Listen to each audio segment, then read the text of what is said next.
Hello friends, अगर आप NCF 2005 को रट रहे हैं तो रुक जाइए, बिकॉज एनसीएफ 2005 को समझने का सबसे इजी और स्कोरिंग तरीका मैं आपको बताने वाली हूँ। So let's start. So trick है हमारा 5 लर्न अबाउट एनसीएफ 2005। पहला कोड हमारा आता है 5 विच इंडिकेट 5 प्रिंसिपल्स, और वो 5 प्रिंसिपल्स एग्जाम के पॉइंट ऑफ व्यू से है like connect knowledge, road free, holistic curriculum, flexible exams, nurture identity. ये सारे एक्टिव वर्ड्स हैं कुछ एग्जाम से रिलेटेड। सेकंड है हमारा L for learning without burden, मतलब बच्चे जो भी सीख रहे हैं आप उन्हें ऐसा समझाइए जो उन्हें बर्डन ना लगे।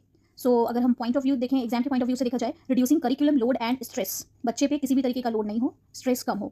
नेक्स्ट है E means exam reforms. Exam reforms कहने का मतलब है शिफ्टिंग समेटिव से फॉर्मेटिव असेसमेंट तक।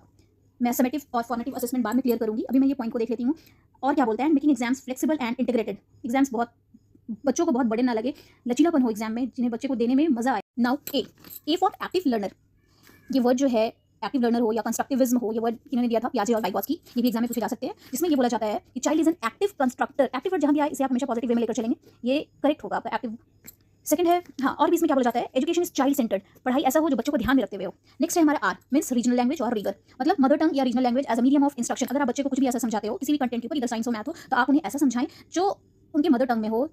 नेक्स्ट है N for nature of science. Science is a dynamic, tentative and social endeavour. Dynamic तो मतलब पता है, डायनामिक मतलब क्या होता है, कोई भी चीज कांस्टेंट नहीं होता, ये हमेशा चेंजेस आती रहती है। साइंस एक ऐसी चीज है जिसमें कुछ ना कुछ चेंजेस आती रहती है। सेकंड है हमारा वर्ड टेंटेटिव।